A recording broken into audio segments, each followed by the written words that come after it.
منبر نور پر جلوہ فرما باوقار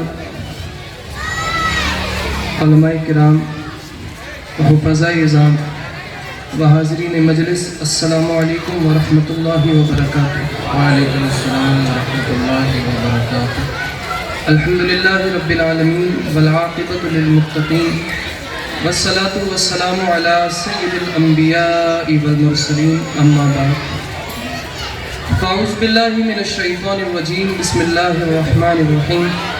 لقد من اللہ علی المؤمنین اذ بعث فیہم رسولا آمنت باللہ صدق اللہ المولانا العظیم وبلغنا رسولہ النبی الامین المکین المتین المبین الکریم ونحن علی ذلک لمن الشاہدین والشاکرین الموقنین والمطمئنین والحمد للہ رب العالمین۔ یا رسول اللہ انظر حالنا، یا حبیب اللہ اسمع قالنا، اننا فی بحر ہم مغرق خذ یدنا ساحل لنا اشکالنا۔ ہمارے دین کی حقانیت کے دونوں شاہد ہیں معین الدین اجمیری، محی الدین جیلانی، اور جو شے تیری نگاہ سے گزرے درود پڑھ، ہر جز و کل ہے مظہر انوار مصطفیٰ، اور سب کی لحد میں لائیں گے تشریف مصطفیٰ، عادت بنا رہے ہیں درود و سلام کی۔ ایک مرتبہ دل کی عقیدتوں، گہرائیوں، محبتوں، ارادتوں کے ساتھ حضور ختم المرتبت سید السادات افضل الصلوات و اکمل التحیات احمد مجتبی محمد مصطفیٰ صلی اللہ تعالیٰ علیہ وسلم کی بارگاہ بے کس پناہ میں درود پاک کا نذرانہ پیش کریں۔ پڑھیں اللہم صلی علی سیدنا شفیعنا و کریمنا مولانا محمد مبارک وسلم، صلی علیہ الصلاۃ والسلام علیکہ یا سیدی یا سیدی یا سیدی یا رسول اللہ۔ آپ حضرات بڑی دیر سے جلسہ گاہ میں تشریف رکھتے ہیں۔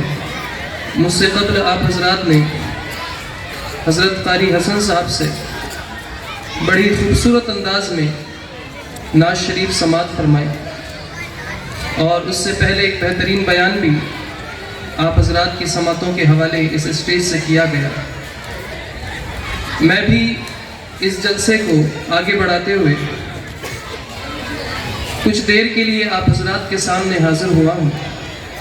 دو تین باتیں میں نے آج آپ کے سامنے عرض کرنی ہے، تو آپ حضرات اپنی توجہ حاضر رکھیے گا، اور جو باتیں میں آپ حضرات کو بتاؤں کوشش کیجیے گا ایک دو بات یاد ہو جائے تو پھر کیا ہی بات ہے۔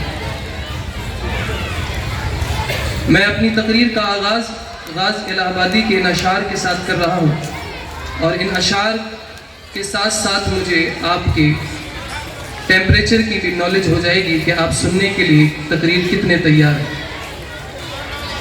تو آپ حضرات کی اجازت ہے۔ غاز الہ آبادی نے بڑے خوبصورت انداز میں کہا، آمنہ بی بی کا وہ ماہ تمام آتا ہے، آمنہ بی بی کا وہ ماہ تمام آتا ہے، چرخ سے چاند ستاروں کا سلام آتا ہے۔ آمنہ بی بی کا وہ ماہ تمام آتا ہے، چرخ سے چاند ستاروں کا سلام آتا ہے، اور کون ہے جو دنیا میں برے وقت میں کام آتا ہے، کون ہے جو دنیا میں برے وقت میں کام آتا ہے، کام آتا ہے تو میرے حضور کا نام آتا ہے۔ اور یہ تو بس ان کا کرم ہے کہ وہ سن لیتے ہیں، یہ تو بس ان کا کرم ہے کہ وہ سن لیتے ہیں، ورنہ ہمیں کہاں انداز کلام آتا ہے۔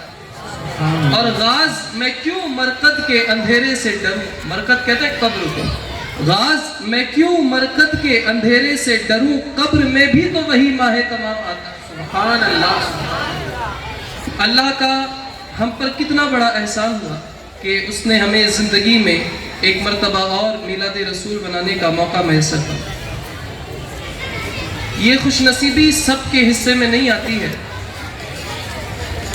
یہ وہ مہینہ ہے کہ اگر یہ مہینہ نہیں ہوتا تو پھر کوئی دوسرا مہینہ نہیں ہوتا۔ یہ مہینہ ہے اس لیے دوسرے مہینوں کی ساری سوغاتیں ہمارے پاس ہیں۔ اگر یہ میلاد کا مہینہ ہمارے پاس نہیں ہوتا تو پھر یہ دنیا بھی نہیں ہوتی۔ یہ آسمان کے شامیانے، یہ زمین کے فرش، یہ ہواؤں کا سمندر، یہ انسانی تماشا، یہ سارا کے سارا جو وجود میں آیا، یہ حضور علیہ الصلوۃ والتسلیم کی ذات کی وسیلے سے۔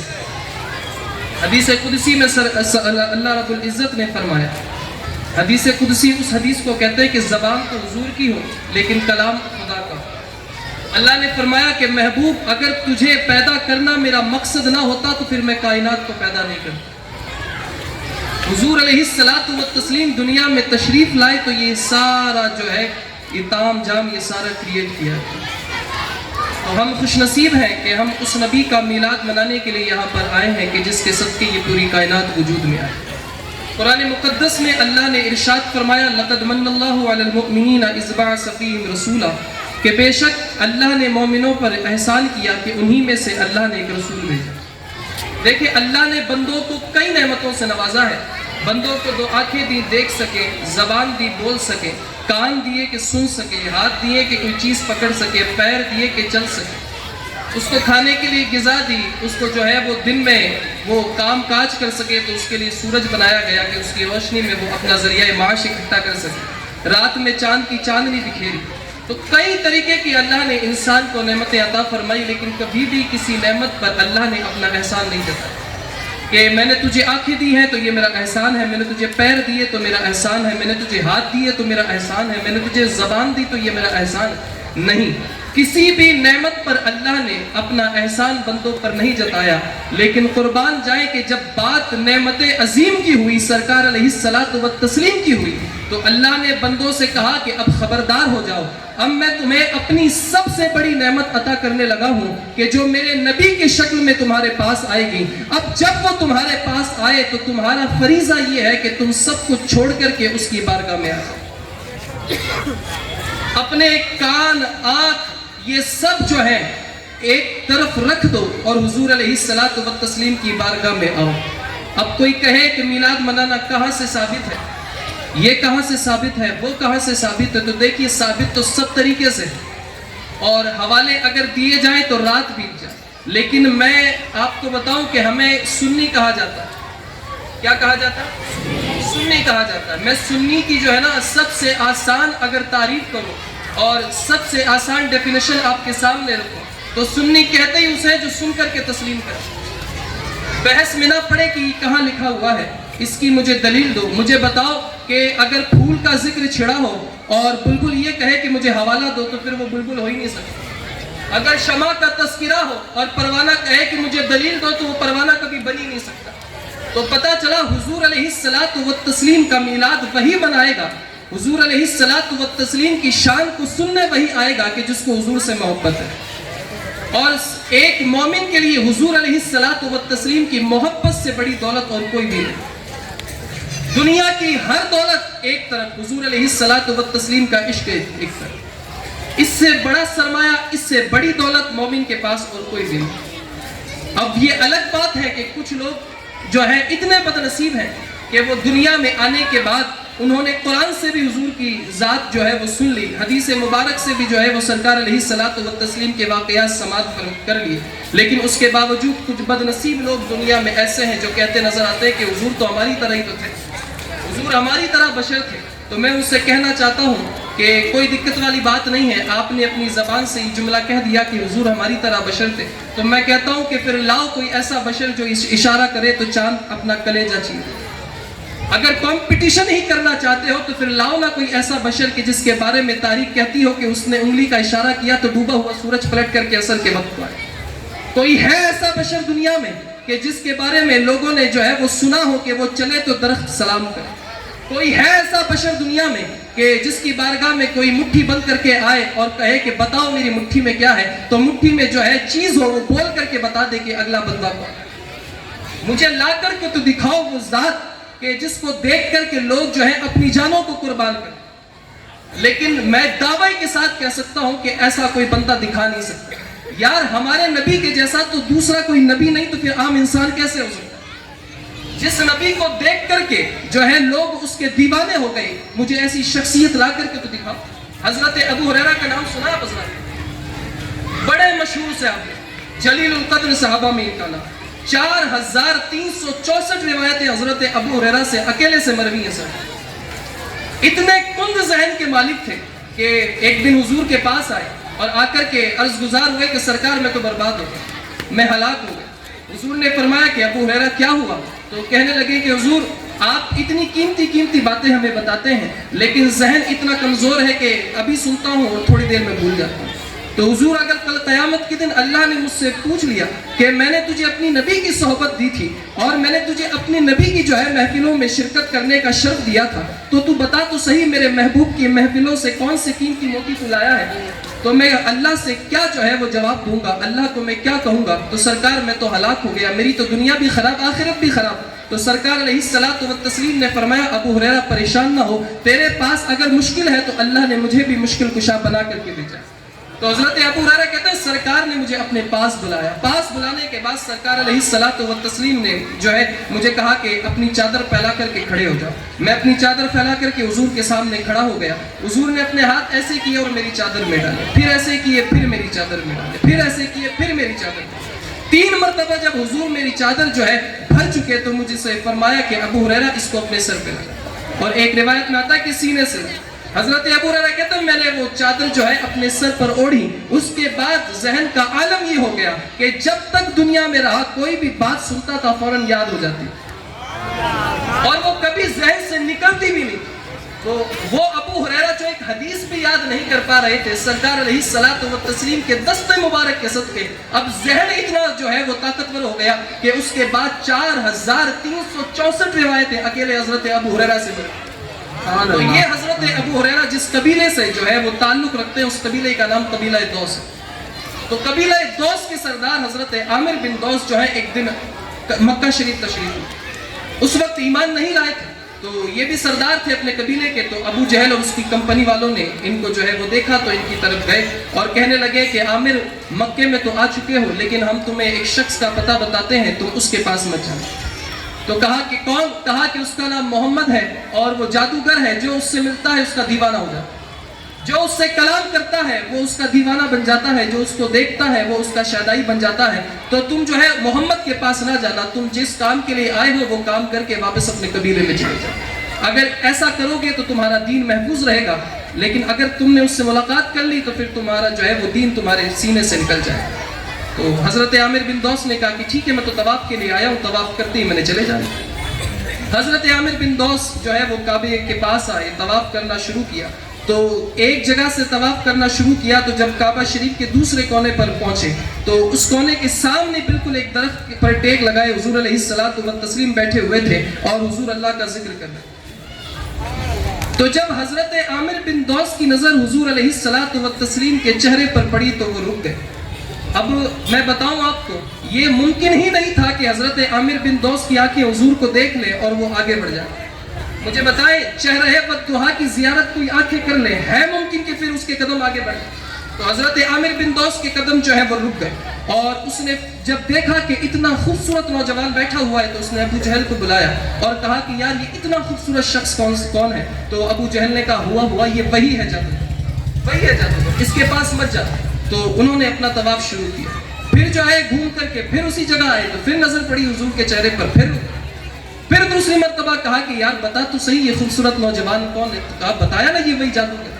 پھر طواف کرنے لگے، پھر تیسری مرتبہ پھر نظر پڑی، پھر کہا کہ یار سچ سچ بتاتے یہ کون ہے؟ اتنا خوبصورت شخص بیٹھا ہوا ہے، میرا جی کرتا ہے میں اس سے جا کر کے باتیں کروں۔ تو کہا میں نے بتایا نا تجھے یہ وہی جادوگر ہے، اس کے پاس نہ جانا، لیکن اب دل جو ہے ماننے کو تیار نہیں۔ حضرت عامر بن دوس نے دل ہی دل میں خیال کیا کہ یار میں کوئی راہ چلتا بچہ تو نہیں کہ میں کسی سے بھی بات کروں گا اور اس کی بات مان لوں گا، میں بھی ایک قبیلے کا سردار ہوں، لوگوں کے اچھے برے کے فیصلے میں کرتا ہوں، میرا دربار لگتا ہے، لوگ میرے پاس میری رائے جاننے کے لیے آتے ہیں، تو میں عقل رکھتا ہوں، دماغ رکھتا ہوں، سوچنے کی طاقت رکھتا ہوں، ایسا تو نہیں کہ مجھ سے کچھ بھی کہے گا اور میں مان لوں گا، لیکن اتنا خوبصورت شخص میری نگاہوں کے سامنے ہے اور میں اس کے سامنے کھڑا ہوں، اب میں اس کے پاس جاؤں بھی نہ تو پھر زندگی پر مجھے افسوس رہے گا۔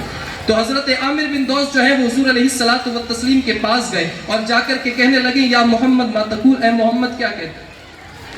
تو حضور علیہ الصلوۃ والتسلیم نے چہرہ مبارک حضرت عامر بن دوس کی طرف فرمایا اور ان کو دیکھ کر کے حضور علیہ الصلوۃ والتسلیم ارشاد فرمانے لگے الحمدللہ احمدہ واستعینہ واؤمن بہ واتوکل علیہ من یہدہ اللہ فلا مضل لہ ومن یضللہ فلا ہادی لہ۔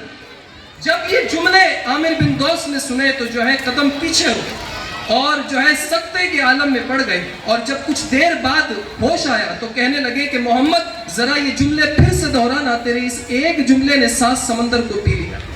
حضور علیہ الصلوۃ والتسلیم نے پھر جو ہے یہ جملے دہرائے تو اس نے پھر سن کر کے کہا کہ محمد تیرا یہ کلام سن کر کے اتنا تو مجھے یقین ہو گیا ہے کہ یہ کسی انسان کا کلام نہیں ہے، ذرا بتا تو صحیح یہ کس کا کلام ہے؟ حضور نے فرمایا یہ اسی خدا کا کلام ہے کہ جس خدا کی پوجا کرنے کے لیے، عبادت کرنے کے لیے میں ان لوگوں سے کہتا ہوں۔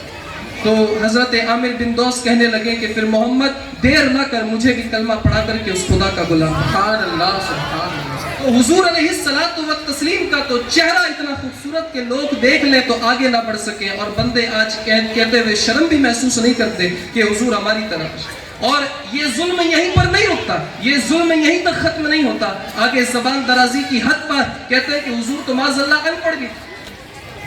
کتنی بڑی گستاخی کہ حضور تو معاذ اللہ ان پڑھ بھی تھے، حضور کا تو لقب امی تھا، حضور پڑھے لکھے نہیں تھے۔ میں ان گستاخوں سے کہنا چاہتا ہوں کہ ذرا تو اتنا بتا کہ تم نے حضور کو ان پڑھ جو ہے وہ کس دلیل سے کہا؟ تو انہوں نے اپنی عقل کے مطابق یہ بھی دلیل بنا لی کہ صاحب ہم نے تو ان پڑھ اس بنیاد پر کہا کہ حضور کا دنیا میں کوئی استاذ نہیں۔ تو میں نے کہا کہ اگر کسی انسان سے نہیں پڑھا تو کیا حضور ان پڑھ ہو گئے معاذ اللہ؟ میں نے کہا کہ اب تیری دلیل تو کسی کام کی نہیں، لے میں تجھے قرآن سے دلیل دیتا ہوں، میری دلیل سن کر کے تو مانے گا۔ تو کہتا ہے کہ حضور ان پڑھ تھے، حضور کا کوئی استاذ نہیں، میں بتاؤں حضور کو کس نے پڑھایا؟ قرآن مقدس اٹھائیں، 27واں سپارہ اٹھائیں، سورہ رحمان شروع کریں۔ اللہ قرآن مقدس کے 27ویں پارے میں ارشاد فرماتا ہے الرحمن علم القرآن کہ لوگوں خبردار ہو جاؤ، میرے حبیب نے کسی انسان سے اس لیے نہیں پڑھا کہ اس کا استاذ کوئی انسان نہیں بن سکتا، اس کا استاذ اگر کوئی بن سکتا ہے تو وہ پروردگار بن سکتا ہے۔ اپنی عقل کمزور ہونے کی بنیاد پر بندوں نے جو ہے وہ حضور کو جو ہے ان پڑھ کہہ دیا، لیکن شاعر نے بھی کیا خوبصورت انداز سے ان کے منہ پر چماٹا مارا۔ شاعر کہتا کہ کون کہتا ہے امی تھے رسول اکرم، بات کہنے کا نہ کسی کو کرینہ آیا، کوئی اور ہوتا تو بہتر پڑھاتا ان کو، پڑھ کر خدا سے جو شاہ مدینہ۔ ان عقل کے اندھوں کو پتا نہیں کہ استاذ جو ہے وہ بڑی شان رکھتا ہے، استاذ جو ہے وہ شاگرد سے زیادہ جانکار ہوتا ہے۔ ارے حضور علیہ الصلوۃ والتسلیم دنیا میں جو ہے وہ پڑھنے کے لیے نہیں، پڑھانے کے لیے آئے، اور جس کو خدا نے پڑھا کر کے بھیجا ہو تو پھر کسی بندے کی کیا اوقات کہ کوئی اسے پڑھا۔ اور جب یہ بھی دلیل کام نہ آئی تو پھر کہنا شروع کیا کہ یار نہیں، نبی کو تو علم غیب بھی نہیں، نبی نہیں جانتے کہ پیٹھ کے پیچھے کیا، نبی نہیں جانتے آسمانوں میں کیا، نبی نہیں جانتے کہ زمین کے نیچے کیا، نبی نہیں جانتے پہاڑ کے پیچھے کیا۔ میں کہتا ہوں کہ یار اگر تم نے یہی باتیں کرنی ہیں تو آج اس کا کتنا غلط اثر پڑے گا کہ آج کا جو بچہ ہے ٹیکنالوجی کے زمانے میں بڑا ہوتا ہے، وہ پیدا ہوتا ہے 2 سال کے بعد اس کے ہاتھ میں موبائل آ جاتا ہے، وہ موبائل چلاتے چلاتے بڑا ہوتا ہے۔ اور سائنسدانوں نے آج اتنی ترقی کی ہے کہ اگر میں جودھ پور سے احمد آباد، دلی، ممبئی کہیں بھی جانا چاہوں، 500 کلومیٹر کا فاصلہ ہے، میں یہاں بکرا منڈی میں کھڑے ہو کر کے لوکیشن آن کروں گا اور یہاں سے ممبئی کی ڈالوں گا تو وہ مجھے ساری گلیوں کے راستے بتا دیں۔ اتنے کلومیٹر آپ نے اسٹریٹ چلنا ہے، اس کے بعد جو ہے آپ نے رائٹ مڑنا ہے، اس کے بعد جا کر کے آپ کو جو ہے لیفٹ مڑنا ہے۔ ایک موبائل جو ہے سائنسدانوں نے اپنی عقل کے مطابق جو ہے بنایا، تو اس کا علم کتنا کہ 500 کلومیٹر کا فاصلہ بھی جو ہے میں اس میں ڈالتا ہوں تو وہ مجھے ہر گلی کوچے کا پتہ بتاتا ہے کہ جب آپ یہاں سے گزریں گے تو یہ دکان بھی آئے گی، آپ یہاں سے گزریں گے تو یہ دکان بھی آئے گی، اتنے کلومیٹر کے بعد آپ کو ٹول والا بھی ملے گا۔ تو یار جو بچہ ٹیکنالوجی کے زمانے میں بڑا ہو رہا ہے اس کے ہاتھ میں یہ موبائل ہے، جب تم نبی کے بارے میں یہ باتیں کرو گے کہ نبی زمین کے نیچے کا نہیں جانتا، پیٹھ کے پیچھے کا نہیں جانتا، تو وہ بچہ یہی تو سوچے گا کہ یار نبی کیا اتنا کمزور تھا کہ آج انسان اپنی عقل کے مطابق ایک چیز بنائے تو وہ چیز تو ہمیں بتا دے کہ زمین کے نیچے کیا ہے، زمین کے کتنی گہرائی کے اندر پانی ہے، کون سی زمین کے نیچے تیل ہے، کتنی فٹ اندر تیل موجود ہے۔ تو آج ایک عام انسان کا بنایا وہ موبائل تو زمین کے نیچے کا بھی بتا رہا ہے، ہواؤں میں راستہ بھی بتا رہا ہے، 500 کلومیٹر دور کا راستہ بھی بتا رہا ہے۔ تو کیا نبی اتنا کمزور ہے کہ اللہ نے اس کو کائنات کا نبی بنایا، وہ زمین کے نیچے کا نہیں جانتا، وہ پیٹھ کے پیچھے کا نہیں جانتا؟ تو مجھے بتاؤ یہ نسل کہاں سے حضور سے محبت کرنا سیکھے؟ تو یہ ذوق الاعتقادی ہے، یہ کمزور ایمان ہے ان لوگوں کا کہ جس نے نبی کی شان کو کبھی ٹھیک سے پڑھائی۔ اور مجھے تو کبھی کبھی لگتا ہے ان لوگوں نے اپنا ہی کوئی الگ نبی کریٹ کر لیا ہوا کہ جس نبی کو اتنا کمزور انہوں نے بنا لیا ہے کہ وہ نبی کچھ بھی نہیں کر سکتا۔ وہ نبی نہ زمین کے نیچے کا دیکھ سکتا ہے، نہ وہ نبی آسمان کے اوپر جھانک سکتا ہے، نہ وہ نبی پیٹھ کے پیچھے کا دیکھ سکتا ہے۔ ایک الگ ہی نبی شاید ان لوگوں نے اپنی کتاب میں کریٹ کیا ہے کہ جو نبی معاذ اللہ اتنا کمزور ہے کہ وہ کچھ بھی نہیں کر سکتا، لیکن قربان جائے میرے نبی کی ذات پر، تو میرے نبی کی تاریخ پوچھنے بیٹھا ہے تو میرا نبی تو سبحان اللہ اتنا پاورفل ہے کہ ایک عرب کا بدو ایک دن حضور علیہ الصلوۃ والتسلیم کے پاس سے گزرا، بدو کہتے ہیں دیہاتی کو، گوار کو، تو وہ لایا تھا ایک گو شکار کر کے، تو حضور علیہ الصلوۃ والتسلیم صحابہ کے بیچ میں تشریف فرما تھے، اس نے دیکھا کہ چند لوگ جو ہیں حضور کو گھیرے ہوئے بیٹھے ہیں، اس نے آ کر کے کہا کہ کیا کرتے ہو؟ کہا کہ حضور ہمیں جو ہے اسلام کی تبلیغ کرتے ہیں، حضور ہمیں تعلیمات دے رہے ہیں، تو کہا کہ یار یہ وہی تو محمد ہے جو اپنے آپ کو اللہ کا آخری نبی کہتا ہے، تو کہا ہٹو مجھے اس سے بات کر۔ دیہاتی آدمی تھا، گوار آدمی تھا، کسی نے جو ہے اس سے بحث کرنا مناسب نہیں سمجھا، رستہ چھوڑا، حضور کے پاس گیا اور جا کر کے کہنے لگا کہ محمد میں نے سنا ہے کہ تم اللہ کے آخری نبی ہو اور تم دعویٰ بھی کرتے ہو، تو حضور نے فرمایا کہ ہاں تو نے صحیح سنا ہے۔ تو اس دیہاتی آدمی نے کہا کہ یہ تو کوئی بات نہیں ہوئی کہ تم نے کہہ دیا اور میں نے مان لیا، میں تو تب مانوں گا کہ جب تم مجھے ایک کرشمہ کر کے دکھا۔ تو حضور علیہ الصلوۃ والتسلیم نے فرمایا کہ پھر بتا تو کیا چاہتا ہے؟ تو اس کے پاس جو مری ہوئی گو تھی، تو اس نے کہا کہ اگر یہ زندہ ہو کر کے تمہاری نبوت کا اقرار کر لے تو پھر میں جو ہے وہ تمہارے دین کا جو ہے کلمہ بھی پڑھوں گا، تم سے مرید بھی ہوگا، مسلمان بھی ہو جاؤں۔ تو حضور علیہ الصلوۃ والتسلیم نے فرمایا کہ ٹھیک ہے، اگر اسلام لانے کی شرط صرف اتنی سی ہے کہ میں اس گو کو زندہ کر کے اس سے یہ کہلواؤں کہ میں نبی ہوں، تو پھر یہی ٹھیک۔ حضور علیہ الصلوۃ والتسلیم کے سامنے اس مری ہوئی گو کو رکھ دیا گیا، جو ہے تفسیر گواہ ہے، تاریخ گواہ ہے، حضور علیہ الصلوۃ والتسلیم نے اس گو کی طرف جو ہے چہرہ کر کے ارشاد فرمایا، اے گو ذرا اٹھ۔ حضور علیہ الصلوۃ والتسلیم کا اتنا کہنا تھا کہ وہ جو ہے مری ہوئی گو اس میں اللہ نے جان ڈالی اور وہ لبیک و سعدیک یا رسول اللہ کہتے ہوئے کھڑی، سبحان اللہ۔ اور جب وہ کھڑی ہوئی تو حضور نے فرمایا کہ بتا میں کون ہوں؟ اس نے بلند آواز سے کہا انت خاتم النبیین، آپ اللہ کے آخری نبی۔ یہ کوئی اور نبی ہے تمہارا کمزور جو کچھ نہیں کر سکتا، میرا نبی تو سبحان اللہ اتنا طاقتور ہے کہ اگر لوگ چاند کو توڑنے کا کہے تو چاند کو توڑ دے، اگر مطالبہ سورج کو پلٹانے کا ہو تو سورج کو پلٹا دے، اگر کوئی کہے کہ مردے کو زندہ کرو تو مردے کو زندہ کرو۔ تو ہمارے نبی کی طاقت کا جو ہے وہ کون جان سکتا ہے کہ اللہ نے کتنی طاقت ان کو بخشی ہے۔ یہ انسان کا کام نہیں کہ نبی کی طاقت کے بارے میں بولے، یہ انسان کی شان نہیں کہ وہ نبی کی شان کے بارے میں جو ہے وہ معائنہ کرتا نظر آئے کہ نبی کتنے پاورفل، نبی کے پاس یہ ہے یا نہیں، نبی کے پاس یہ تھا یا نہیں۔ یار تمہیں اس لیے دنیا میں تو نہیں بھیجا تھا کہ تم جا کر کے دنیا میں اب نبی کی شان پر تبصرہ کرو کہ نبی کے پاس یہ تھا یا نہیں تھا، نبی کے پاس یہ تھا یا نہیں تھا۔ تو نے کبھی سیرت اٹھا کر کے دیکھی کہ حضور تجھ سے کتنی محبت کرتے ہیں؟ تو آج جس نبی کا دل دکھاتا نظر آتا ہے چوراہوں پر کھڑے ہو کر کے کہتا ہے کہ یار یہ پھر عید میلاد کا مہینہ شروع ہو گیا، یہ پھر شروع ہو جائیں گے حضور کے نام پر، تو کیا تجھے شرم نہیں آتی؟ تجھے پتا ہے حضور تجھ سے کتنی محبت کرتے ہیں؟ حدیث میں آتا سرکار نے فرمایا میرے امتی تیرے پیر میں کانٹا بھی چبھ جائے تو اس کی تکلیف مجھے ہو۔ یار وہ نبی جو تجھے پیدا ہوتے وقت بھی نہیں بھولا، تجھے بچپنے میں نہیں بھولا، تجھے جوانی میں نہیں بھولا، دنیا سے جاتے وقت بھی نہیں بھولا، قیامت کے دن بھی نفسی نفسی کا عالم ہوگا۔ ہر نبی جو ہے وہ دوسرے نبی کی طرف بندوں کو منتقل کر رہے ہوں گے، وہ نبی تجھے اس وقت بھی نہیں بھولے گا اور تو دنیا میں آ کر کے جو ہے اس نبی کی شان میں گستاخی کر۔ شرم نہیں آتی بندوں کو کہ کہتا ہے لو صاحب پھر عید میلاد کا مہینہ شروع ہو گیا، یہ پھر شروع ہو جائیں گے۔ ارے کیوں شروع نہ ہو؟ ہم اس نبی کا میلاد نہ منائیں کہ جس نبی کی بدولت ہمیں یہ زندگی ملی۔ مجھے بتاؤ ہم اس نبی کا ذکر نہ کریں کہ جس نبی کے صدقے جو ہے وہ اللہ نے پوری کائنات کو وجود بخشا۔ اعلیٰ حضرت تو فرماتے ہیں وہ جو نہ تھے تو کچھ نہ تھا، وہ جو نہ ہو تو کچھ نہ ہو، جان ہے وہ جہان کی، جان ہے تو جہان کی۔ یہ تمہاری کم عقلی ہے کہ تم نے نبی کی شان کو اپنی عقل کے گھوڑے دوڑا کر کے سمجھا۔ تم پڑھتے سیرت رسول، تم پڑھتے جو ہے حضور کی زندگی، تمہیں پتہ چلتا تمہارے نبی کو اللہ نے کیسی شان بخشی، لیکن تم نے اپنی عقل کے گھوڑے دوڑا کر کے تو حضور کو دیکھنے والے حضور کو نہیں سمجھ سکے، تو تم تو 1400 سال کے بعد پیدا ہو۔ مجھے بتاؤ حضرت ابو بکر صدیق، یہ ابو جہل، عمر فاروق اعظم، ابو لہب، یہ چاروں ایک ہی زمانے میں تو تھے۔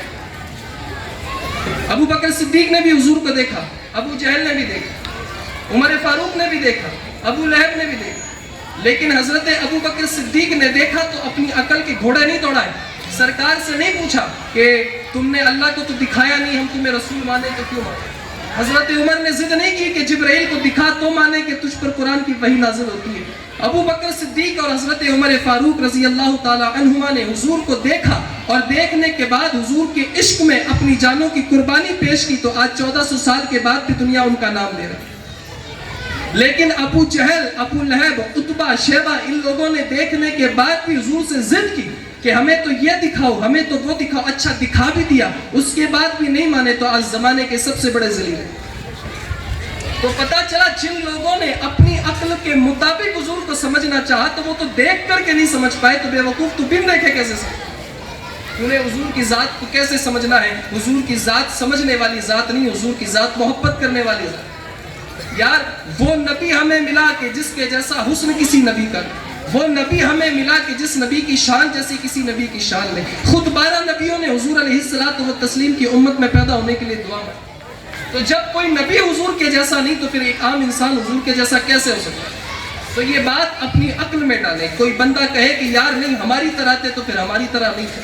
حضور علیہ السلام کا تو حسن اتنا تھا کہ حضور فرماتے ہیں کہ جب میں پیدا ہوا، دنیا میں آیا، اللہ نے میرے چہرے پر 70,000 جو ہے بشری پردے ڈالے، چونکہ نور اتنا تھا کہ اگر یہ پردے نہ ڈالے جاتے تو حضور کو کوئی دیکھ نہیں سکتا تھا۔ حسن ایسا کہ شاعر نے کہا حضرت یوسف کے بارے میں کہ حسن یوسف پہ کٹی مصر میں انگشت زنا، سر کٹاتے ہیں تیرے نام پہ مردان عرب۔ دیکھیں پہلا مصرع دیکھ، پہلی لائن دیکھ، شاعر کہتا ہے کہ حسن یوسف پہ کٹی مصر میں انگشت زنا۔ زلیخا کی دوستوں نے جو ہے وہ سہیلیوں نے زلیخا سے کہا کہ ہم نے سنا ہے کہ یوسف کو جو ہے خدا نے کمال حسن سے نوازا ہے، جو اس کو دیکھتا ہے اس کا دیوانہ بن جاتا ہے، تو ہم تیری سہیلیاں ہیں، کبھی ہمیں بھی تو جو ہے یوسف کا دیدار کروا۔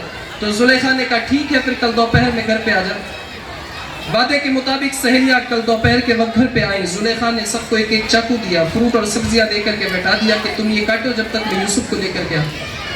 تو یہ جو ہے سبزیاں اور فروٹ کاٹنے میں مشغول ہوئی۔ حضرت زلیخا حضرت یوسف کو لے کر کے آئی، چہرے پر پردہ تھا، وہ سبزی اور فروٹ کاٹ رہی تھی۔ حضرت زلیخا نے کہا کہ بھئی تیار ہو یوسف کو دیکھنے کے لیے؟ کہا کہ ہاں انہی کے لیے تو بیٹھے ہیں۔ حضرت زلیخا نے حضرت یوسف کا پردہ ہٹایا۔ جب زلیخا کی دوستوں نے حضرت یوسف کو دیکھا جس چھری سے سبزی اور فروٹ کاٹ رہی تھی، اب وہ سبزی اور فروٹ کاٹتے کاٹتے کب اپنی انگلیوں کو کاٹ بیٹھی پتہ ہی نہیں۔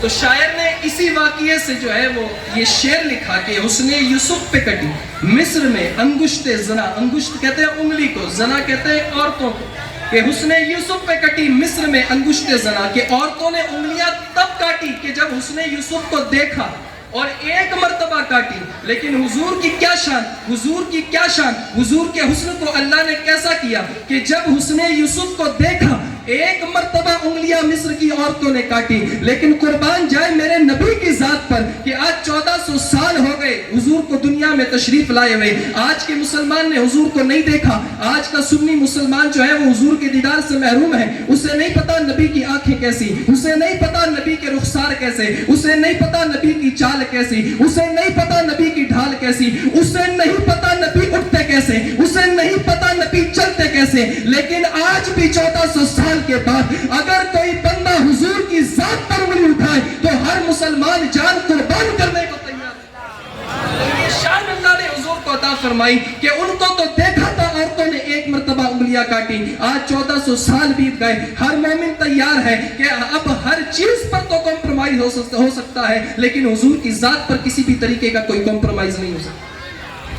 تو اللہ نے وہ شان میرے نبی کو عطا فرمائی۔ ایک دن نکل گئے مدینے کے باہر سیر کرنے کے لیے، تو ایک قافلہ وہاں پر پڑاؤ ڈال کر کے رکا ہوا تھا، تو ان قافلے والوں کے پاس اونٹ بڑے بہترین تھے، تو سرکار علیہ السلام کو ایک سرخ کلر کا اونٹ بڑا پسند ہے۔ تو سرکار علیہ السلام نے جا کر کے اس سے فرمایا کہ یہ آپ کا اونٹ تو بڑا اچھا ہے کہ آپ اس کو بیچتے ہیں؟ تو کہا ہاں بیچتے ہیں۔ کہا کہ کتنے کا؟ کہ اتنے کا۔ تو حضور نے فرمایا کہ میں تو صرف جو ہے سیر کرنے کے لیے نکلا تھا اور میری جو ہے غرض تجارت کی نہیں تھی، تو میں اپنے پاس اتنے سارے پیسے تو لایا نہیں، تو اگر ممکن ہو تو یہ کام کر لو کہ یہ اونٹ میں لے کر کے چلا جاؤں اور اس کی رقم تمہیں بھجوا دوں۔ تو قافلے کے سردار نے کہا کہ ٹھیک ہے جیسا آپ سمجھے ویسا ٹھیک، آپ لے جائیں اس اونٹ۔ تو سرکار علیہ السلام وہ اونٹ لے کر کے چلے۔ اب جب تک سرکار ان کی نظروں کے سامنے رہے کسی نے چو بھی نہیں، کسی نے جو ہے وہ اپنی زبان سے جو ہے وہ ایک لفظ نہیں نکلا۔ لیکن جیسے ہی سرکار آنکھوں سے غائب ہو گئے تو کسی ایک شریر انسان نے کہا کہ یار یہ جو شخص ابھی اونٹ لے کر کے گیا ہے تم میں سے کوئی اس کا نام جانتا ہے؟ کہا نہیں یار نام تو نہیں۔ تو کیا اچھا نام نہیں جانتے تو کیا کوئی پتہ جانتا ہے؟ تو کہا نہیں ہم تو پتہ بھی نہیں جانتے۔ تو کہا کہ یار پھر تم بیوقوف لوگ ہیں، نہ تمہیں اس کا نام پتا، نہ تمہیں اس کا پتہ معلوم، تم نے ایسے اتنا قیمتی اونٹ اس کو بیچ دیا۔ تو جو لوگ سرکار سے بات کر رہے تھے تو انہوں نے کہا کہ یار تو کیا پیسوں کی باتیں کرتا ہے، ہم تو اس کی جھیل جیسی آنکھوں میں ڈوب گئے۔ تو سودے بازی کی بات کرتا ہے، وہ جب وہ بولتا تھا اس کے جو ہے وہ دانتوں سے ایسا نور نکلتا تھا کہ سامنے والا پہاڑ روشن ہوتا۔ وہ جب زبان کھول رہا تھا تو اس کی زبان سے پھول جھڑ رہے تھے۔ شاعر نے کہا نا انہی کی بو مایہ سمن ہے، انہی کا جلوہ چمن چمن ہے، انہی سے گلشن مہک رہے ہیں، انہی کی رنگت گلاب میں۔ وہ کہا کہ تم تو جو ہے سودے بازی کی بات کرتے ہو، ہم تو جب وہ بول رہے تھے ان کی اداؤں میں کھو گئے تھے، ہمیں نہیں پتا کہ وہ کہاں رہتا ہے، اس کا نام کیا ہے۔ تو اس شریر بندے نے کہا کہ اب تم یہ ساری باتیں سائیڈ میں رکھو، حقیقت تو یہ ہے کہ وہ تمہارا اونٹ چوری کر گئے۔ تو جب حضور پر چوری کا الزام لگنے لگا تو خیمے میں بیٹھی قافلے کے سردار کی بیوی نے زور سے آواز لگائی کہ خبردار اس نوجوان کو کوئی چور نہ کہے، اگر اس نے تمہاری قیمت نہ دی تو وہ قیمت میں ادا کروں۔ تو لوگوں نے کہا کہ اچھی بات ہے، چلیں کیا آپ اس کو جانتی ہیں؟ تو کہا نہیں، قسم سے میں بھی نہیں جانتی۔ تو کہا کہ پھر آپ اس کی ضمانت کیسے لیتی ہیں؟ جب آپ کو بھی نہیں پتا کہ اس کا نام کیا ہے، آپ کو بھی نہیں پتا کہ وہ رہتا کہاں ہے، تو پھر آپ اس کی قیمت کیوں دیں گے؟ آپ کیسے ضمانت لیتی ہیں؟ تو کہا کہ جب تم اس سے بات کر رہے تھے نا، میں نے جو ہے وہ پردہ ہٹا کر کے اس کا چہرہ دیکھا، قسم سے جو اتنا خوبصورت ہو وہ جھوٹا کبھی ہو نہیں سکتا۔ سبحان اللہ۔ یہ باتیں ہی چل رہی تھی کہ دو صحابہ جو ہے وہ ان لوگوں کے پاس آئے اور آ کر کے کہنے لگے کہ وفد طارق تمہارا ہی نام ہے کیا؟ ابھی ہمارے نبی نے جو ہے وہ تم سے اونٹ خریدا تھا۔ تو کہا ہم سے اونٹ خریدا تھا۔ کہا کہ انہوں نے یہ اونٹ کی قیمت بھیجی ہے اور آپ کی مہمان نوازی کے لیے انہوں نے یہ کھجوریں بھی بھیجی۔ تو انہوں نے کہا کہ یار یہ کھجوریں بھی اپنے پاس رکھ، یہ قیمت بھی اپنے پاس رکھ، ہمیں تو ذرا اس نبی کا پتہ بتا اور تو بتا کہ وہ ہے کون۔ تو صحابہ نے کہا کہ وہ اللہ کے آخری نبی ہیں، ان کا نام محمد ہے، وہ مدینے میں رہتے ہیں۔ تو سارے قافلے والوں نے یکتا ہو کر کے کہا کہ اب اس قیمت کو اپنے پاس رکھ، ہمیں بھی لے جا ان کا غلام بنا۔ تو یار میرے نبی کو تو اللہ نے وہ شان بخشی ہے کہ جو دیکھتا تھا حضور کا ہو کے رہ جاتا تھا۔ حضور نے تھوڑی نہ کسی سے جو ہے وہ زبردستی دین قبول کروایا۔ جنگ کی ہے لیکن جنگ اس وقت کی جب جنگ کی نوبت آئی، لیکن سرکار علیہ الصلوۃ والتسلیم نے اسلام جو پھیلایا ہے وہ جو ہے اپنے کردار کی بنیاد پر۔ حضور علیہ الصلوۃ والتسلیم کا حسن ایسا کہ لوگ دیکھتے دیوانے لگے۔ مجھے بتاؤ، حضور غریب نواز ہندوستان میں آئے 90 لوگوں کو مسلمان کر دے، تو جب غلاموں کی شان ہے تو پھر حضور کی شان کیسی ہے؟ 90 لاکھ لوگوں کو مسلمان، تو یہ آسان بات ہے۔ آج میں کسی ایسے علاقے میں چلا جاؤں کہ جہاں پر نمازی نہیں ہو، مسجد جو ہے وہ ویران ہو، کوئی ایک بندہ بھی نماز پڑھنے نہیں آتا ہو، تو میں جا کر کے اگر وہاں تبلیغ کروں تو بڑی مشکل سے جو ہے وہ 5-6 نمازی میں اکٹھا کر سکتا ہوں۔ اور میں نمازیوں کی بات کر رہا ہوں تو پھر یقیناً وہ مسلمان ہی ہوں گے، غیر مسلموں کی بات تو نہیں کر رہا آپ سے۔ میں جب نمازی کی بات کر رہا ہوں تو پھر وہ مسلمان ہی ہوں۔ تو میں اگر سال بھر بھی تبلیغ کروں تو میں ایک مسلمان کو جو ہے وہ سال بھر کی کوشش کے بعد نمازی بنا سکتا ہوں۔ لیکن حضور غریب نواز کو کیسی شان اللہ نے بخشی کہ یہاں نمازی نہیں بنایا 90 لاکھ لوگوں کو، یہاں تو جو ہے وہ غیر مسلموں کو مسلم بنا دیا 90 لاکھ، 90 نہیں، 900 نہیں، 90,000 نہیں، 90 لاکھ لوگوں کو مسلمان۔ تاریخ میں آتا دلی سے اجمیر تک چلتے چلتے 45 لاکھ لوگوں کو جو ہے وہ دائرہ اسلام کے اندر آپ نے کیسے کر دیا؟ کوئی سوچے تو صحیح کہ کیا اتنا آسان کام ہے؟ ایسے ہی کوئی جو ہے وہ کلمہ پڑھ لیتا ہے کسی کے ہاتھ پر، ایسے ہی جو ہے کوئی اپنا دین چھوڑ دیتا ہے۔ کسی نے حضور غریب نواز سے پوچھا کہ حضرت ذرا آپ ہمیں بتائیں تو صحیح کہ اللہ نے آپ کو اتنی بڑی شان عطا فرمائی، آپ نے 90 لاکھ لوگوں کو کلمہ پڑھا دیا، تو اللہ نے یہ شان کیسے آپ کو عطا فرمائی کہ جو آپ کو دیکھتا ہے آپ کا دیوانہ بن جاتا ہے؟ تو حضور غریب نواز کا جملہ سنیں۔ حضور غریب نواز فرمانے لگے کہ لوگوں سنو کہ جب میں مدینے سے چلا تھا حضور علیہ الصلوۃ والتسلیم کے حکم پر کہ تیری ہندوستان میں ضرورت ہے، تو جب میں مدینہ پہنچا حضور علیہ الصلوۃ والتسلیم کی بارگاہ میں حاضری دینے کے لیے، میں نے سرکار علیہ الصلوۃ والتسلیم کے قبر کی مٹی جو ہے وہ اپنی آنکھوں پر لگا دی تھی۔ اس کے بعد اللہ نے آنکھوں میں وہ نور رکھ دیا، جس کو دیکھتا تھا اللہ اس کو ہدایت دے دیتا۔ سبحان اللہ۔ پھر میں نہ کہوں جب ان کے گدا بھر دیتے ہیں شاہان زمانہ کی جھولی، محتاج کا جب یہ عالم ہے مختار کا عالم۔ مجھے بتائیے تو شان اللہ نے بلند کی ہے نا، تیرے پیٹ میں کیوں درد ہو؟ شان اللہ بڑھائے، پیٹ میں درد بندے کے ہو تو پھر یار اس کا علاج تو کسی کے پاس ہے۔ اور درد بھی کس کی شان سن کر کے ہو رہا ہے؟ مجھے تو آج سب سے بڑی تعجب جو ہے وہ اسی بات پر ہوتی ہے کہ یار حضور علیہ الصلوۃ والتسلیم کے ذکر سے بھی جو ہے وہ کسی کو پرابلم، کسی کو دقت ہے، کسی کو ٹینشن ہے. لوگ سکتے میں آ جاتے ہیں، ارے یار عید میلاد کا مہینہ شروع ہو گیا، اب یہ لوگ جو ہے وہ شروع ہو گئے، اب جلوس نکلیں گے، پروگرام شروع ہوں گے، نعت خوانی کا ماحول سجے گا، مقررین جو ہے وہ آ کر کے تقریر کریں گے. لیکن ان کے دل میں کبھی یہ خیال نہیں آیا کہ یار یہ کیوں کر رہے ہیں، یہ حضور علیہ الصلوۃ والتسلیم کا میلاد کیوں منا رہے ہیں؟ کبھی سوچا؟ بس یہ موبائل ہاتھ میں آ گیا، یوٹیوب کھولا، جس کی تقریر سامنے آئی سن لی، وہی عقیدہ اپنا بنا. میں بتاؤں آپ کو، حضرت میرے جو ہے وہ پاس میں بیٹھے ہوئے پشت پناہی میری فرمائیں گے.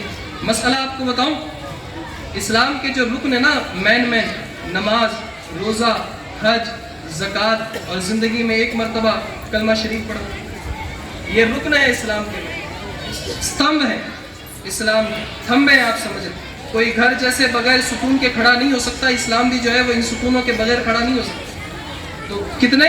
نماز ہے، روزہ ہے، حج ہے، زکوٰۃ ہے. آپ جو ہے حضرت سے پوچھیں کہ ان میں سے ایک بھی چیز درست نہیں ہو سکتی جب تک آپ کا عقیدہ درست نہ ہو. آپ کا اگر عقیدہ درست نہیں تو پھر نماز بھی درست نہیں، روزہ بھی درست نہیں، حج بھی درست نہیں، اور جو ہے زکوٰۃ بھی درست. اور اس کے آگے میں پڑھ کر کے اور ایک بات بولوں کہ عقیدے سے پہلے بھی ایک چیز آتی ہے کہ جس چیز کا نام عشق رسول ہے. اگر عشق رسول آپ کے سینے میں نہیں ہے تو پھر جو ہے وہ عقیدہ بھی خراب ہے، اور عقیدہ خراب تو پھر پڑھ تو 5 نہیں تہجد بھی پڑھتا، تو 30 دن کے کیوں رکھتا، تو سال بھر کے روزے رکھتا، تو کر ہر سال حج، تو دے کروڑوں روپے میں زکوٰۃ، لیکن یہ سب کے سب جو ہے قیامت کے دن تیرے منہ پہ ماری جائے. کیوں؟ کیونکہ تیری جڑ ہی خراب ہے. تو نے جس بنیاد پر گھر بنایا تھا وہ بنیاد ہی کمزور، اس لیے جو ہے وہ تیری عمارت مضبوط نہ بن سکی. اور جب تیرا وصال ہوا، تیرا انتقال ہوا، تو دنیا سے چلا گیا، وہ تیرے جاتے ہی وہ عمارت بھی ہاتھوں ہاتھ گر گئی، اس لیے کہ تیری بنیاد درست نہیں تھی. تو بنیاد کیسے درست بنے گی؟ بنیاد درست بنے گی سینے میں عشق رسول آنے کے بعد. اب عشق رسول آئے گا تبھی تو یہ جو ہے وہ بلڈنگ ہماری مضبوط بنے گی. اب کوئی بندہ تو یوں کہتے کہ یار جودھ پور میں کھڑے ہو کر کے سلام پڑھتے ہو، مدینے میں کیسے سن لیتے، تو پھر کیسے عمارت مضبوط؟ مطلب سمجھ میں نہیں آتا مجھے لوگوں کا. وہ اس موبائل کی ٹیکنالوجی پہ اتنا انہوں نے یقین کر لیا کہ یہ بندہ یہاں پر بیٹھے بیٹھے مدینے والے سے بھی جو ہے وہ ویڈیو کال پہ بات کر سکتا ہے. مدینے میں ہو، آسٹریلیا میں ہو، لندن میں ہو، دنیا کے کسی بھی خطے میں بندہ بیٹھا ہو، میں یہاں پر بیٹھے بیٹھے اس سے ویڈیو کال پر بات کر سکتا ہوں. یہ ٹیکنالوجی کا زمانہ اتنا آگے آ گیا کہ میں جودھ پور میں بیٹھے بیٹھے 5000 کلومیٹر دور جو بندہ بیٹھا ہوا ہے اس سے ویڈیو کال پر بات کر سکتا ہوں، اس کا چہرہ دیکھ سکتا ہوں، اس کا حلیہ دیکھ سکتا ہوں. تو یار کتنی بڑی بے وقوفی بندوں کی کہ دنیا والے تو ٹیکنالوجی بنائیں تو ایک جگہ جودھ پور میں بندہ بیٹھے تو 5000 کلومیٹر دور اپنی آواز کو پہنچا دے. تو جس خدا نے اپنے نبی کو اتنی بڑی شان کا مالک بنایا تو کیا وہ نہیں سن سکتا؟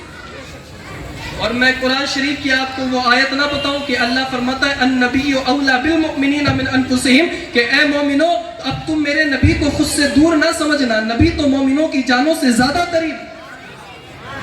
اب پتہ چلا کہ فیصلہ تو قرآن کر چکا 1400 سال پہلے. اب جو ایمان والا ہے نبی اس کے پاس ہے، اب وہ چاہے جودھ پور میں کھڑا ہو کر کے پڑھے، پالی میں کھڑا ہو کر کے پڑھے، اس کا سلام تو حضور سن بھی رہے، جواب بھی دے رہے ہیں. لیکن جس کے دل میں اب ایمان نہیں، وہ جا کر کے گنبد خضرا کے سامنے بھی کھڑے ہو کر کے کہے مصطفیٰ جان رحمت پہ لاکھوں سلام، تو حضور نہیں سنے.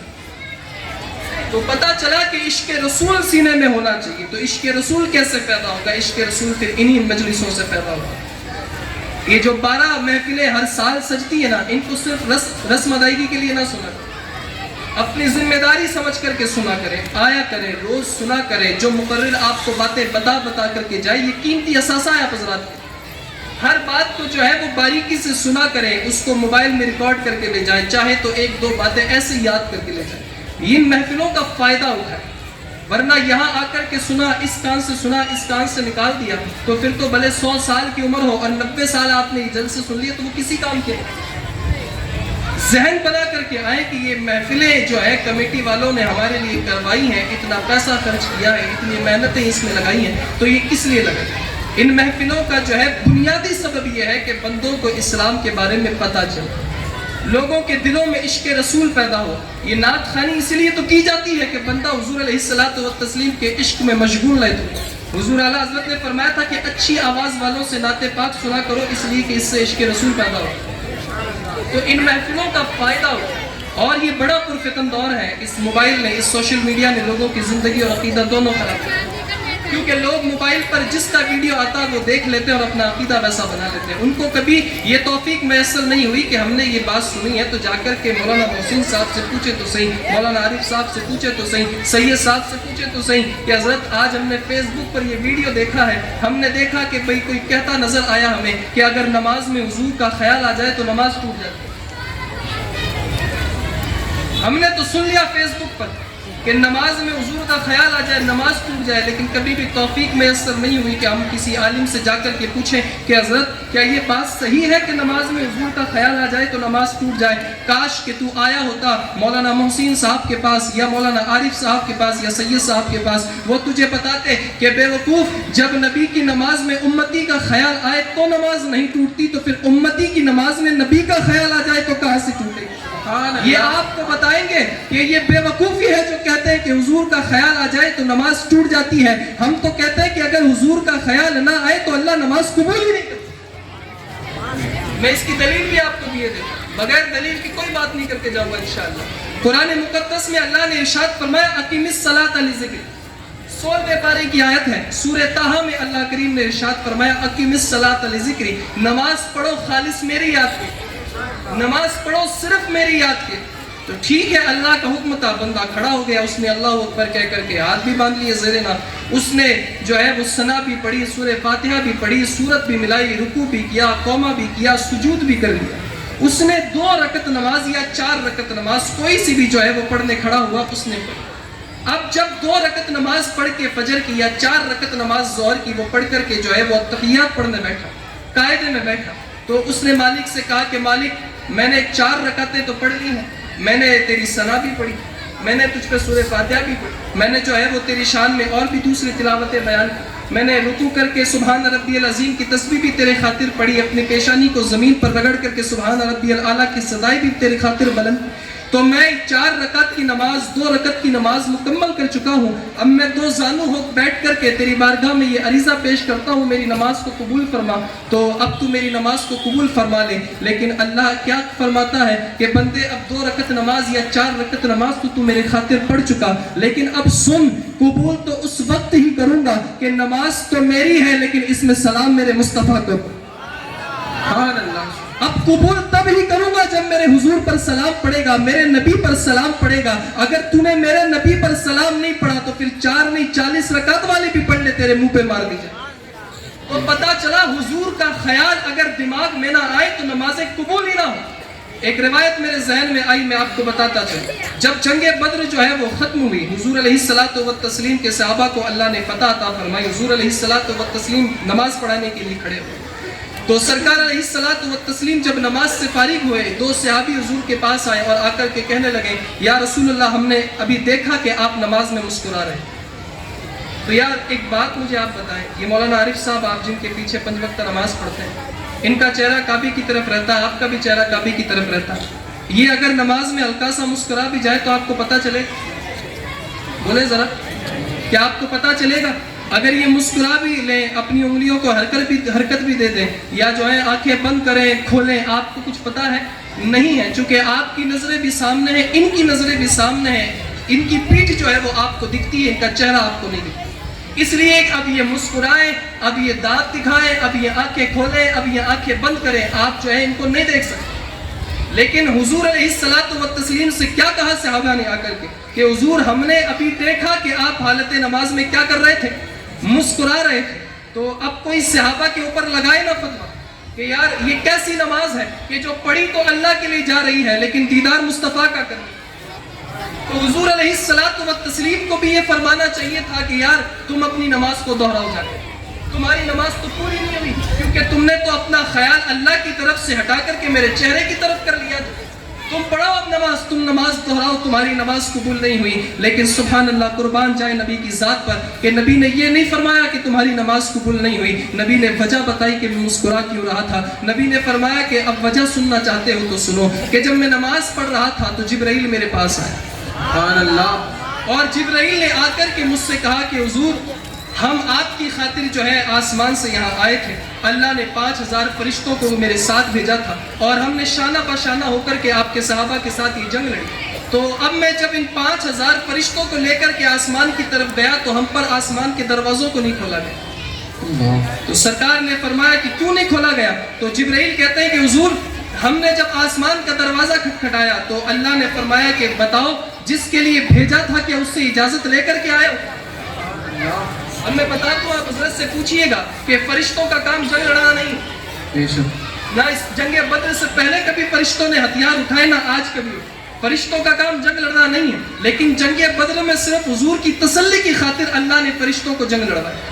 تو حضرت جبرائیل سے اللہ نے فرمایا جبرائیل جس کے لیے بھیجا تھا کیا اس سے پوچھ کر کے آئے ہو، کیا اس سے اجازت لے کر کے آئے ہو؟ تو سرکار علیہ الصلوۃ والتسلیم سے جو ہے جبرائیل نے کہا کہ جب اللہ نے یہ ہم سے کہا تو ہم نے جواب دیا نہیں مالک، ہمارا تو کام پورا ہو چکا تھا، جنگ ختم ہو گئی تھی، مسلمان جیت گئے تھے، تو ہم پلٹ کر کے آسمان کی طرف واپس آئے۔ تو اللہ نے فرمایا جبرائیل جاؤ جس کے لیے بھیجا تھا اس سے اجازت لے کر کے آؤ، اجازت دے تو آنا ورنہ زمین پر ہی رک۔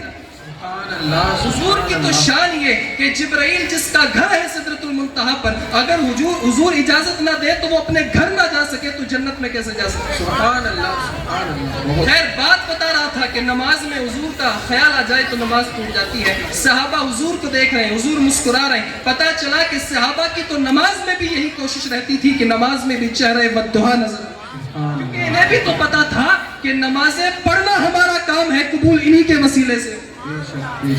اچھا یہ تو صحابہ کی بات کہ چلے انہوں نے صرف حضور کو دیکھا، میں آئے آپ کو مسلم شریف کی ایک حدیث بتاتا ہوں اور بتاتا ہوں میں آپ کو کہ حضور کے دیدار سے، حضور کے خیال سے نماز مکمل ہوتی ہے یا نماز جو ہے وہ قبول ہوتی ہے۔ مسلم شریف کی حدیث ہے کہ سرکار جو ہے ایک مرتبہ 2 قبیلوں میں جھگڑا ہو گیا تھا تو ان میں صلح کروانے کے لیے چلے گئے، تو سرکار علیہ الصلوۃ والتسلیم کو وہاں کچھ دیر ہو گئی تو نماز کا وقت ہو گیا۔ مسلمانوں نے حضرت ابو بکر صدیق کو آگے کر دیا کہ سرکار کے خلیفہ آپ ہیں اور سرکار کو سب سے زیادہ جو ہے وہ آپ سے محبت ہے، آپ سب سے زیادہ قریب ہے، آپ مصلی پہ کھڑے۔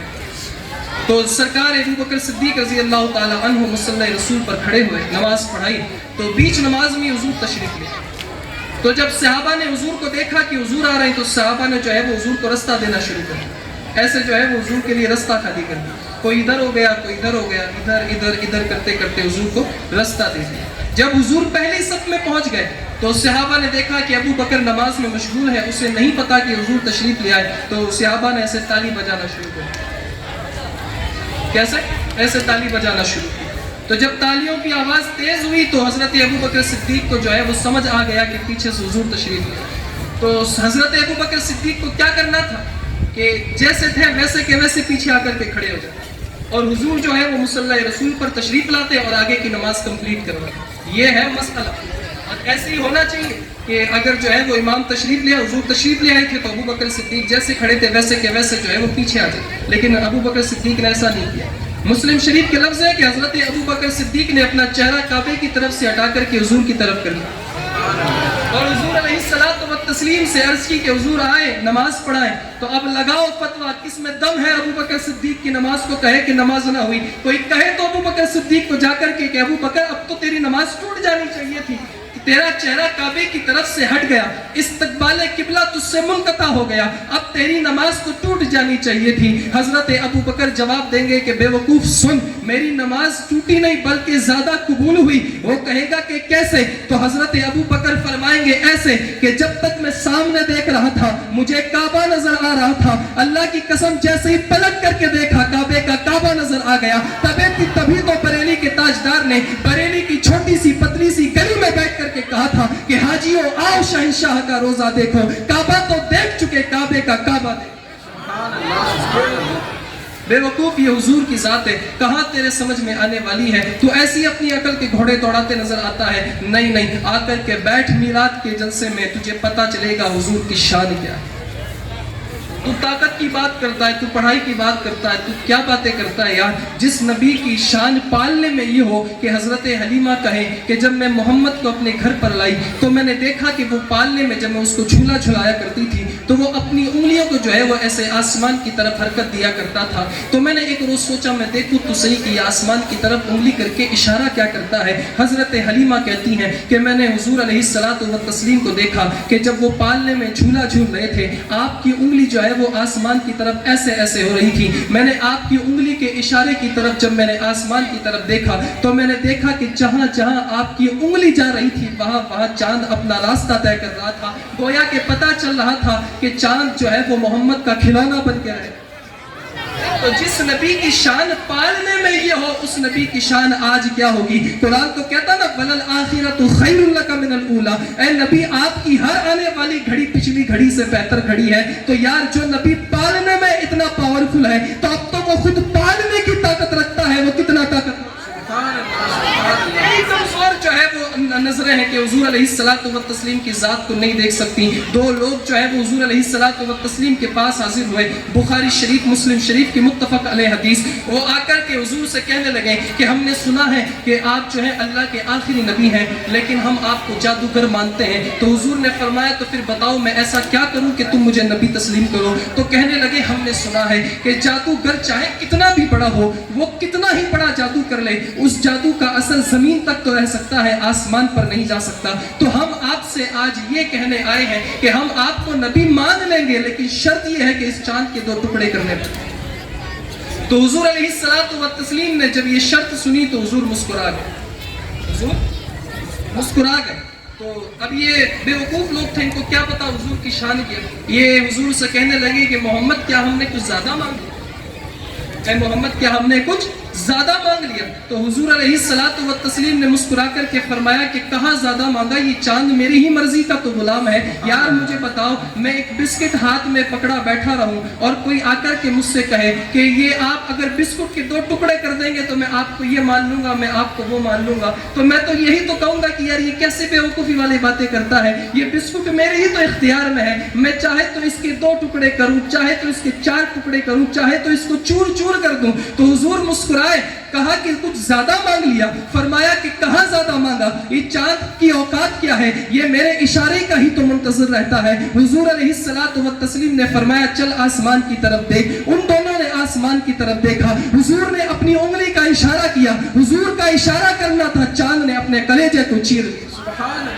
اب جب چاند کو چرتا ہوا دیکھا تو کہنے لگے کہ محمد واقعی تم جادوگر تو نہیں ہو سکتے کیونکہ ہم تحقیق کر کے آئے تھے کہ جادو کا اثر صرف زمین پہ رہتا ہے آسمان تک نہیں جاتا. تو اب ہم نے مان لیا کہ یہ جادوگری کی طاقت نہیں یہ نبوت کی طاقت. کلمہ پڑھ کر کے دونوں مسلمان ہوئے. تو یہ حضور کا پاور ہے حضور کا اختیار ہے. حضور علیہ الصلوۃ والتسلیم کو وہ شان اللہ نے بخشی کہ حضور علیہ الصلوۃ والتسلیم کے کمالات اگر بیان کرنے کے لیے بیٹھا جائے تو یہ 12 دن کے جل سے کم پڑ جائے. زندگانی ختم ہو سکتی ہیں کتابیں ختم ہو سکتی ہیں قلم کی سیاہیاں سوکھ سکتی ہیں قلم جو ہے وہ ٹوٹ سکتے ہیں جو ہے کتابیں اونٹوں پر لگ جائیں گھوڑے جو ہے وہ کتابیں اٹھاتے اٹھاتے تھک جائیں لیکن حضور کی تعریف کبھی پوری نہیں ہو سکتی. ایک روایت کے مطابق حضرت علی کا وہ واقعہ آپ حضرات نے سنا ہوگا کہ جب حضرت علی کی گود میں سرکار علیہ الصلوۃ والتسلیم سر رکھ کر کے سو رہے تھے. آخری بات بتا کر حضرت علی کی گود میں آپ نے واقعہ سنا نا بڑا مشہور واقعہ. حضرت علی کی گود میں سرکار کا سر تھا. سرکار سو رہے سرکار علیہ الصلوۃ والتسلیم سو رہے. عصر کا وقت جا رہا سرکار سو رہے عصر کا وقت جا رہا. اب علی کشمکش میں ہے کہ نماز ادا کروں یا حضور علیہ الصلوۃ والتسلیم کو جو ہے وہ سونے دوں. تو دماغ تو کہہ رہا تھا کہ علی نماز پڑھ نماز قضا ہو جائے گی لیکن دل کہہ رہا تھا کہ علی نماز تو دن میں 5 وقت آتی ہے اللہ اور زندگی دے تو 50 بھی پڑھ لے گا لیکن محمد روز روز تیری گود میں نہیں سوتا. محمد کا جو ہے وہ اتنا قریب سے دیدار کہاں تجھے روز نصیب ہوگا. تو علی تو جو ہے محمد کی نیند خراب نہ کر. حضرت علی کہتے ہیں میں نے دل کی بات کو مانا حضور کو جو ہے وہ سونے دیا لیکن جب سورج غروب ہو گیا اندھیرا جو ہے وہ آنے لگا میرا دل جو ہے وہ رونے لگا کہ اب میری عصر کی نماز قضا ہو گئی. جو نماز میری کبھی زندگی میں قضا نہیں ہوئی آج جو ہے وہ نماز قضا ہونے جا رہی ہے. حضرت علی کے جو ہے وہ دل کے آنسو آنکھوں میں آئے. آنکھ سے آنسو ٹپکا. حضور کے رخسار مبارک پر حضرت علی کا آنسو گرا. حضور کی نیند بیدار ہوئی. حضور نے دیکھا کہ علی رو رہے ہیں. سرکار نے فرمایا علی تجھے کس چیز نے رلایا. حضرت علی نے کہا کہ حضور آج پہلی مرتبہ زندگی میں علی کی کوئی نماز قضا ہوئی.